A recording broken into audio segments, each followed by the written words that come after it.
In most city builders, supply chains are the lifeblood of your empire, and Corsair Cove is no different. Having an efficient supply chain is the difference between a bunch of happy pirates and a few mutineers plotting to get rid of you. And there's a few tricks you can use to make your supply chains vastly more efficient, such as matching producer and refiner output ratios, using advanced forms of transportation like zip lines so that your pirates can get around faster, or using warehouses to get goods from one place to another without bogging the entire system down, storing thousands of items you don't need.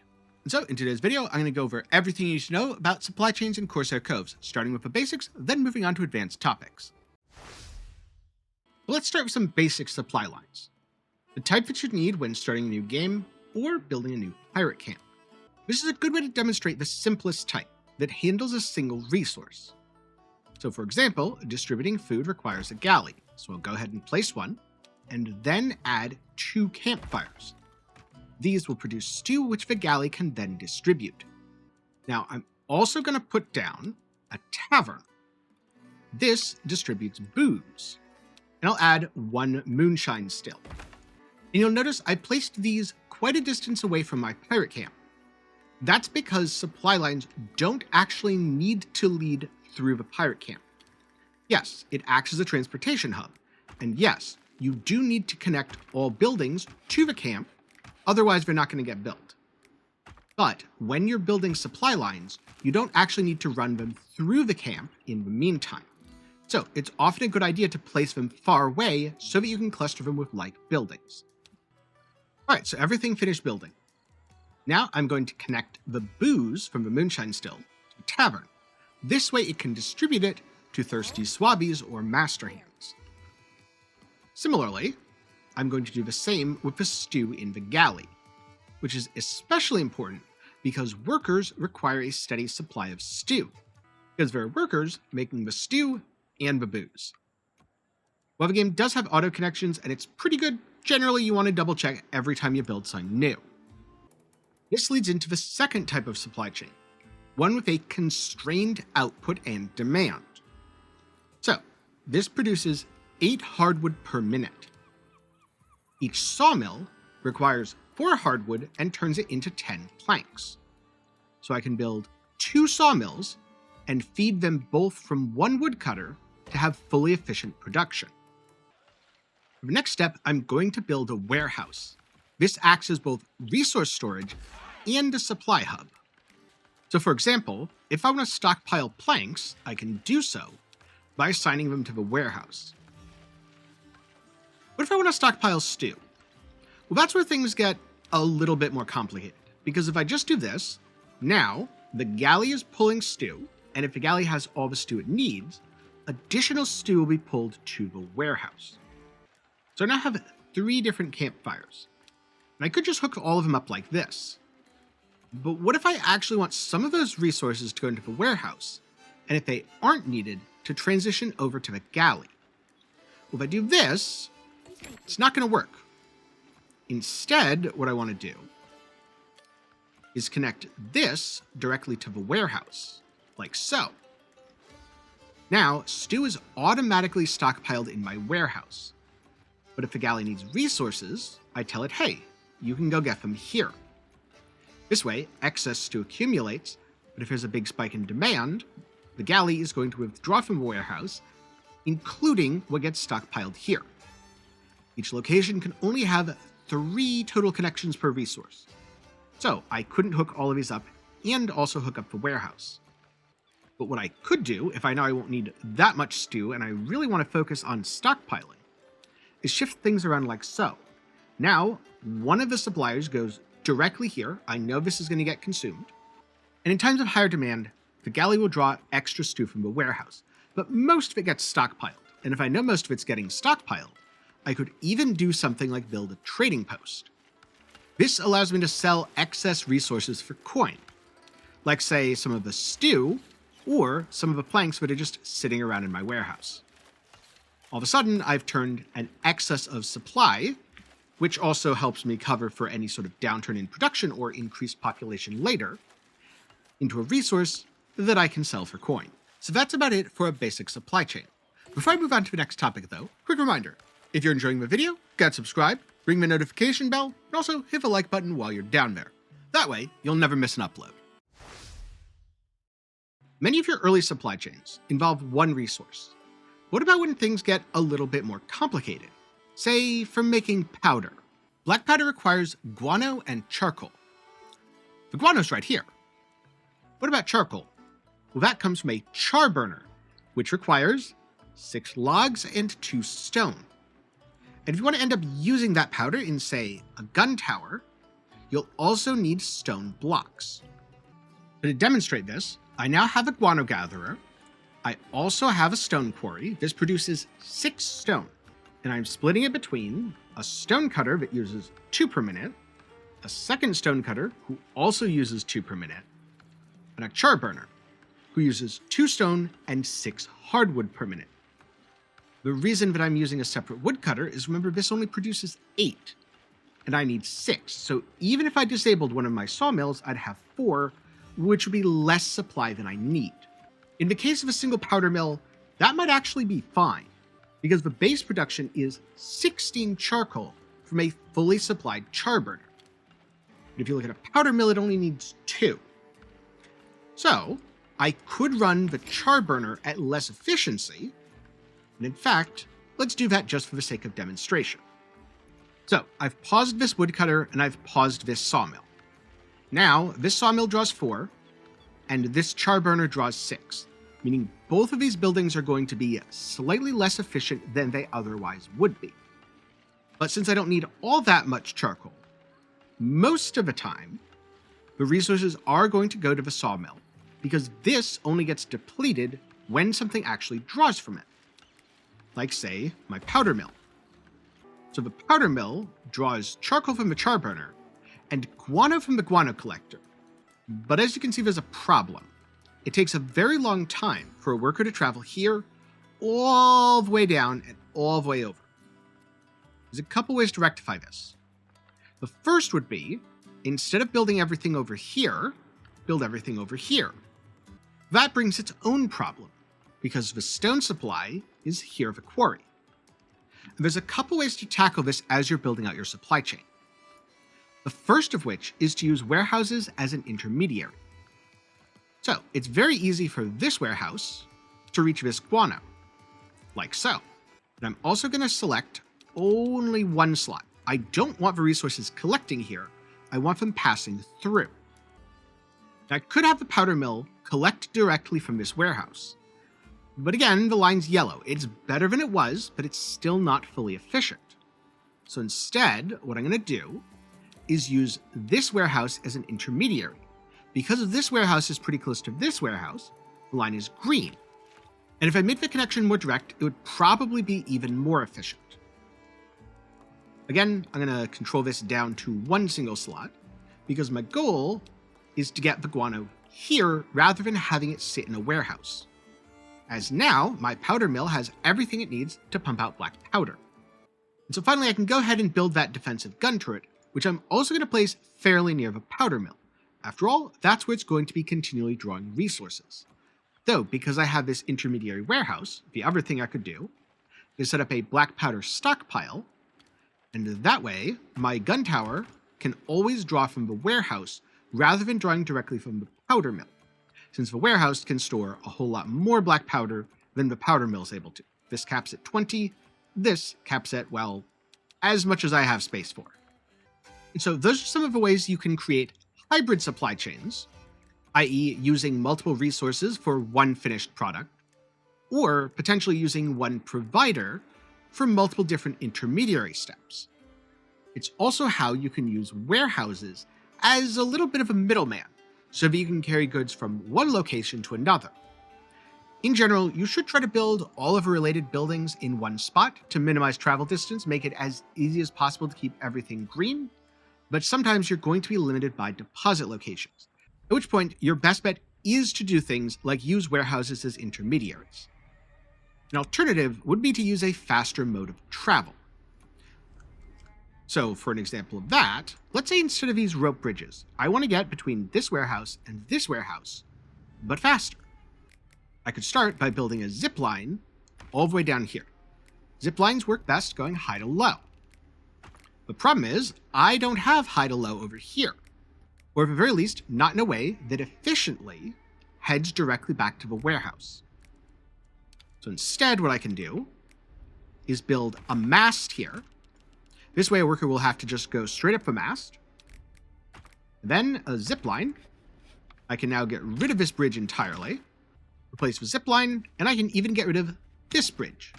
Because now there's a direct connection where the worker goes up here and down, and then they go back by going up here and down. And zip lines can cover more distance than a simple bridge. And this is as good a time as any to mention something that I like to do. That is, fill warehouses with resources and leave them around my city. There's two reasons for this. The first is when playing in Uncharted mode. Some events require resources. You might need to spend a whole bunch of booze or a whole bunch of stew. Also, for something like black powder, while I might not need all that much of it for defense, I can also stop at friendly ports and spend black powder to replenish my supplies. The last use is linking these warehouses into my supply network, which I'll be talking about more shortly, allowing me to transport these resources from one pirate camp to another to use them elsewhere. It might be fine to wait a little bit longer to bring wood from another camp to get something going. It's not going to be fine if you continually need an input resource to refine something or produce a finished item. So in that case, you'll need to use warehouses to move things if there isn't a local supply. Just remember, when you're using a warehouse for storage, as opposed to a hop on a transportation network, make sure to store more than the minimum amount. I recommend 500 to 1,000 of most resources. Alright, so now I want to talk about some more advanced things that I did to set up my supply chains. For example, the Tier 4 destroyer Ravager requires bombardiers and buccaneers. This means you're going to be managing 4 separate upkeep resources: medicine, boots, tobacco, and eye patches. The most difficult of these is going to be the tobacco, because it's a raid resource, meaning you cannot produce it on your island. Instead, you need to do things like raid crown ports. There's an option to trade for it in limited amounts, but that gets pricey quickly, so in general, get to raiding. Now luckily, I am both raiding for tobacco and consuming it in the same port, so I don't really need to transport that anywhere. I just have a marketplace and I'm good to go. On the other hand, I do need to deal with the other upkeep resources. For example, by having an outfitter. Now I'm feeding the outfitter from multiple cobblers. Cobblers take leather as an input resource and wooden awls. So already we've got 2 inputs for 1 output. But it gets more complicated than that. So let's go up top and take a look at the actual production chain. Here we have it. Boots require leather and wooden awl. A wooden awl is produced at a wood workshop, which requires hardwood. So already we've got hardwood to wood workshop to wooden awl. Then to get leather, we need pigs plus salt. Salt's collected at the saltern, pigs at the pig herder. And of course there's going to be different ratios for those. So instead of trying to produce all of those things right here, instead of trying to produce everything right here, I am producing things at the wood workshop, and I've got that hooked up right to this woodcutter, so it's nearby, short supply chain. For the leather, I'm producing it farther away. So I'm using this warehouse as a funnel to collect leather from 2 tanners, which are being supplied from elsewhere. The tanners funnel into the warehouse, and the cobbler draws from the tanners. Don't mind the other things in here, those are just because this is a step on a transportation network for other goods. And so I've got my tanners here and here, which themselves are then drawing from a pig farm that's relatively nearby, and from another warehouse. Because instead of simply drawing from the saltern, again, the saltern's pretty far away, but instead I've got an elevator here, which allows me to draw resources up from the saltern into the warehouse. Then I've added this to a network of other warehouses, which as you can see is tied to this warehouse, but is not only pulling from another saltern. So I have a bigger pool of resources if one of my salterns ends up being overworked. Similarly, this warehouse pulls from here and from a third saltern. This warehouse pulls from a previous warehouse, This final warehouse in the chain pulls salt from a previous, and yes, that's right, it's another leatherworking hub with a couple of tanners. For a completely different colony, it also needs to make leather because I'm producing both slops and eye patches. Oh yeah, about those eye patches. I'm also producing some over here for the barber surgeon. Conveniently, they use leather and fiber, so I'm able to produce the fiber nearby, and I'm simply drawing on the leather from my large production network. This is an example of a much more complex supply chain. I didn't really think about, okay, I have exactly this many of this and that many of that, so I'm making sure they all line up. Instead, I'm going for a system that hits relative equilibrium, i.e. the numbers up top are going up. And if I start going down, that's a problem. So here, the medicine is full, the numbers are going up. Here, the eye patches are full, the numbers going up. Over here, boots, the numbers going up. The only place where the number might be going down is in the marketplace with tobacco, which means pretty soon the ship's going to have to go out and do some raiding. Now, it is of course more efficient to calculate out exactly how many of a given resource you're producing, how many you need, and then minimize the steps to get it where it needs to go, while also making sure none is wasted. But as supply chains get increasingly more complex, I find it's also a lot easier to just build by vibes. One thing to remember when dealing with these large supply networks is you really want as many connections as possible to be green. Every single one doesn't absolutely have to be, but if you can get most or all of them green, you're going to be in for a much better time than if you have a bunch of red and yellow connections, because red and yellow connections slow the entire network down. And this is something you need to watch for, because occasionally a warehouse will just out of the blue pull a resource that you didn't intend for it to from a producer far away. I.e. here, this is pulling from the woodwork shop way far away. It shouldn't be doing that. It's supposed to be pulling alls from the woodwork shop here, which is nearby. So I'm going to go ahead and fix that quickly. This seems to be an unwanted side effect of the auto connections. Now, to solve this, you could turn them off. Personally, I leave them on just because 90% of the time it works, and the remaining small percentage, I just look for a big angry red line in my supply network. This is another one, and I go ahead and fix that when I find it. As one last note about supply chains and costs, try to build a great lighthouse as soon as you unlock it. This is available after you reach Tier 5 in the Seafaring tree. It's a pretty pricey building, but it is well worth it. You spend 2,000 coins, 500 silver, 200 tabby. What you get is a 50% reduction in upkeep costs. Upkeep costs, especially those for raid resources like tobacco, are the number one drain on your supply chain. So being able to have that is highly effective. So last up, I want to demonstrate making an efficient long-distance supply chain. Because right now I'm producing black powder and cannonballs here. But I'm shipping them all the way over here by my military fortress. The path from a military fortress to the warehouse is efficient. The path to produce both the black powder and the cannonballs is efficient. Everything else in between isn't. So the first step is to build a new warehouse. This will receive the goods and act as the first step in the chain. Now that I have the warehouse, I want to get as efficient a connection as I can to both the lead workshop and the powder mill, which probably means aiming around here. So first thing, downhill path. The second thing is to make a return trip, which I can do here, and there's a ladder that bridges the two. So that's all relatively efficient. Let's see if I can get the powder mill directly open. I can, path is green. Also the cannonball, path is green. So I don't need to do anything else with that route. It's already fully efficient. And I only want one slot of storage for each. Next, I want to see how far I can take the resources up this way, which probably means demolishing some of these houses. I kind of built them in a rush. I don't really need most of them. So I'm going to look for a good spot to build a warehouse. Maybe right here. Again, connect it up top to... All right, can't go directly, but close enough. And here's where we have a little bit of a problem, because there's not going to be anything from here that is high enough to facilitate a connection here. So instead, I'm just going to go ahead and connect this way to a crow's nest and make a ladder.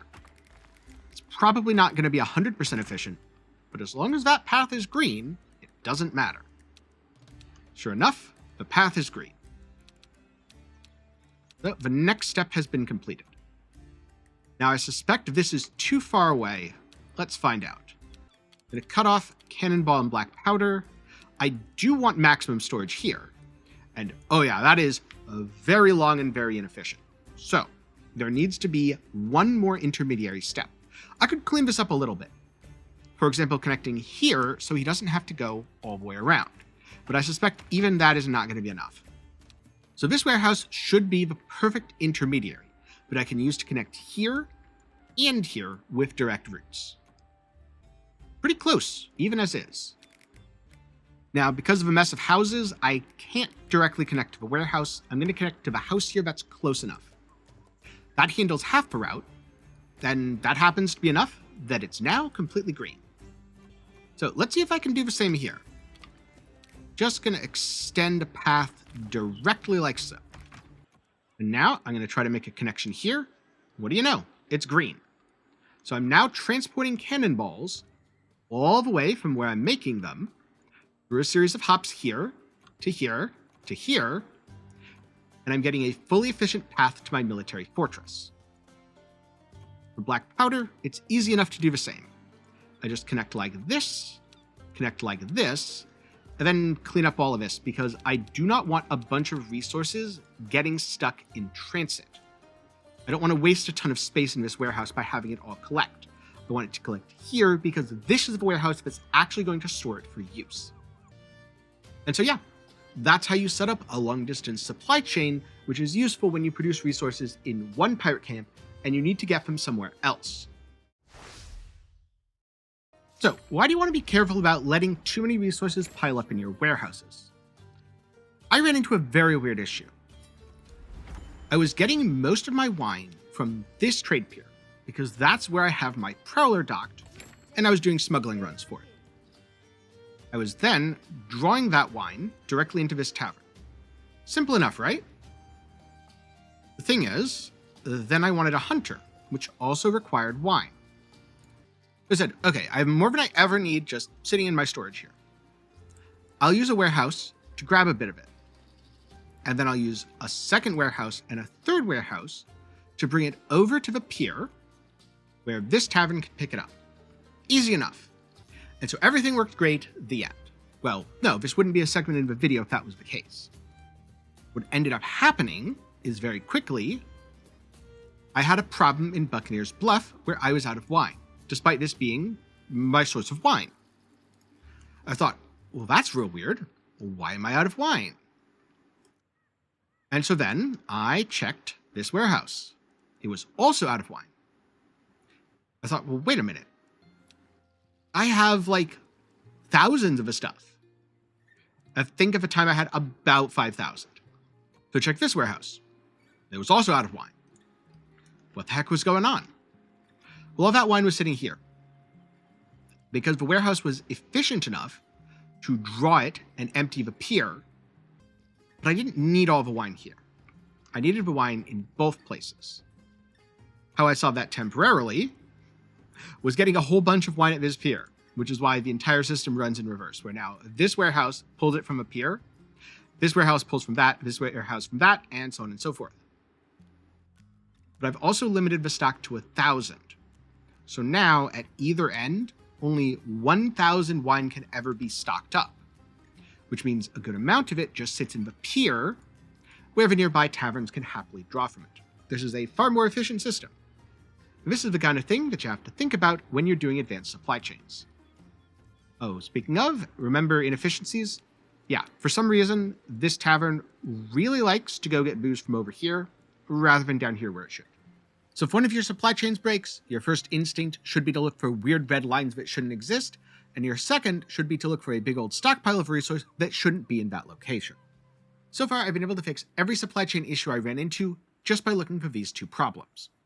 And so that's how you build a supply chain in Corsair Cove, starting with the basics, then working individual supply chains into supply networks while keeping up optimal production ratios, or, just vibing with whatever happens to be working, including how to deal with some common supply chain problems. I did want to cover one last tip though, that being what to do when you get to the late game to make your supply lines even more efficient. And that's basically rebuilding your entire pirate camp. You can pause the game, tear down all the houses, most of the production buildings, pretty much everything except for the warehouses themselves, which you're using to store goods. Because if you tear down a warehouse, it might affect a different pirate camp. If you're using it as a transit point, also it might affect things to just delete all of those resources. It's a bit wasteful. What you do, tear everything down, then rebuild it from the ground up. Why might you want to do this? Well, one reason is when you first built things, you had simpler needs. So as you get ever-increasing ship complexity, you might need more resources or newer resources, and you don't need as many of the older resources you're producing. I.e., if you don't have any scallywags, you don't need a ton of cassava bread. You should have some source of it in case it's required for an event. But it's not like you're going to need to produce as much as if you had 100 hungry mouths to feed. Similarly, you might need a new resource, such as pistols or sabers. So you replace some of your cassava production with the new production chain. Another reason to do this, your transportation routes get more efficient. As you have more coin, you can build aerial lifts. These are super efficient, but they cost 300 coins each. And even existing supply chains can be made more efficient, such as spacing warehouses out to transport goods over greater distances because you fully researched the bosun's zip line, increasing its range and transport speed. So your lines stay green even though things are further apart than they were before. In the case of tearing down warehouses, what you do is build the new network, have the new network siphon all of the goods from the old warehouse, then tear down the old warehouse by removing it from the network. With that bonus tip out of the way, I'm curious, what are some of the supply chain questions you have? Let me know down in the comments below. And if you're looking for something else to watch here, don't worry, I've got a tips and tricks video that'll help you to get into various aspects of the game, and I have a beginner's guide where, step by step, I walk you through the early game experience, helping you set up your colony, expand to a second pirate camp, including basic supply lines. Last but not least, if you want to know what the best ship and captain are, get subscribed. I'm going to be releasing that video in the very near future. And hey, if you're watching this in the future, it might already be up in the card and down below. But for now, thank you very much for watching to the end. I'm glad you've enjoyed. Good luck, and I'll see you in the next one.